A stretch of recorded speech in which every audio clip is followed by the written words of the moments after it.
안녕하세요. 오늘 저희가 함께 살펴볼 자료는요. 루돌프 슈타이너의 비교 강의록 일부입니다.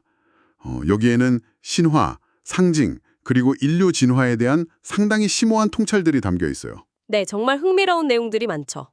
이게 마치 숨겨진 보물지도 같은 느낌인데요. 프로메테우스나 솔로몬 성전 건축가 히람 아비프 같은 고대 전설 속에 인류 의식 발달의 비밀이 암호화되어 있다 이런 식이에요. 그래서 오늘 저희의 임무는 이 복잡한 지식 조각들 속에서 가장 빛나는 통찰, 그 정수를 함께 발견하는 겁니다. 자, 한번 풀어볼까요? 네, 여기서 특히 재미있는 건 신화를 그냥 옛날 이야기가 아니라 아주 깊은 비애적 진리를 담은 상징으로 본다는 점인데요. 예를 들어 프로메테우스 신화 있잖아요. 그게 단순히 벌받는 이야기가 아니라 자유를 향한 인간의 어떤 갈망, 그리고 그로 인한 고통, 독수리가 간을 쪼는 거예요. 그걸 상징한다고 해석해요. 그게 물질 세계에 묶인 이성적 사고의 고통 그런 건가요? 그렇죠. 그런 측면이 있죠. 그리고 성전 전설 속 카인과 아벨 이야기도 흥미로운데요. 단순히 선악 구도가 아니고요. 슈타이너는 이걸 두 가지 길로 봤어요. 하나는 신성한 지혜를 직접 받는 길, 이게 아벨이고요.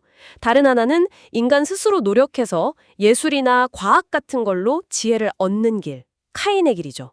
이 두 가지가 인류 발전의 경로라는 거예요. 와, 카인과 아벨을 그렇게 해석할 수가 있군요.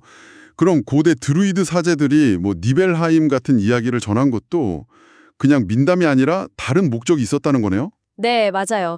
슈타이너에 따르면 그게 그냥 이야기 전수가 아니라 미래에 다시 태어날 영혼들 있잖아요. 그 영혼들이 더 높은 진리를 받아들일 수 있도록 미리 준비시키는 거였다는 거죠. 일종의 장기적인 영적 교육 같은. 그러니까 환생 사상이 아주 깊게 깔려 있는 거군요. 네, 그게 전제되어 있는 시각이죠. 그리고 인류 진화 단계에 대한 개념도 나오는데요. 뿌리 인종이라는 개념을 써요. 뿌리 인종이요? 좀 생소한데요? 네, 슈타이너가 인류 의식의 큰 흐름을 설명하려고 쓴 용어인데 예를 들어 아틀란티스 인종, 이들은 생명력이랑 직접 연결된 좀 본능적인 사고를 가졌다고 봐요. 심지어 식물 씨앗에서 동력을 얻는 기술도 있었다. 이렇게 묘사하고요. 식물 씨앗에서요? 와, 그럼 지금 우리는요? 지금 우리, 그러니까 현재 5차 뿌리 인종, 아리아 인종이라고 부르는데 이 시대는 주로 무기물, 광물질에 묶인 이성적 사고, 슈타이너는 이걸 마나스라고 불렀죠. 이 마나스를 발달시키는 단계라는 거예요. 그래서 아까 프로메테우스가 바위에 묶인 비유가 나온 거군요. 물질에 묶인 이성. 바로 그겁니다. 현재 인류의 상태를 그렇게 비유적으로 보여준다는 거죠. 그럼 미래는 어떻게 봤을까요? 좀 궁금한데요. 미래, 그러니까 6차 뿌리 인종 시대에는 선과 악의 대립이 훨씬 더 극명해질 거라고 봤어요. 개인의 자유의지가 커지면서요. 심지어 어떤 사람들은 악을 그냥 거리낌 없이 자랑처럼 드러낼 수도 있다. 이렇게 경고하기도 해요. 악을 자랑처럼요? 약간 섬뜩한데요? 그쵸. 그러면서 니체의 금발의 야수 개념을 그 전조로 언급하기도 했고요. 이런 맥락에서 보면 프리메이슨 같은 그런 비밀 결사체에 대한 해석도 좀 남다를 것 같은데요? 네, 맞습니다. 단순한 사교 모임이 아니라 원래는 우주의 질서, 그러니까 지혜, 아름다움, 힘 같은 것을 건축물, 성전을 통해서 지상에 구현하고 동시에 인간 내면의 잃어버린 발씀, 그러니까 진정한 자아를 찾는 실질적인 방법을 전수하는 역할을 했다고 봐요. 본래는 단순히 건물 짓는 기술이 아니었어요. 비물질적인 거, 살아있는 힘까지 다루는 걸 목표로 했는데 시간이 지나면서 이게 주로 물질, 광물 세계를 다루는 걸로 축소되었다고 보는 거죠. 그럼 원래는 훨씬 더 포괄적인 개념이었군요. 그렇죠. 하지만 슈타이너는 이게 미래에 다시 활성화될 거라고 암시해요.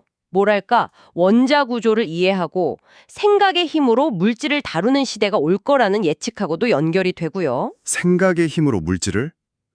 SF 같은데요? 그럼 그 상징들은요? 직각자나 컴퍼스 같은 거. 그런 상징들이나 인문의식 같은 거 있잖아요.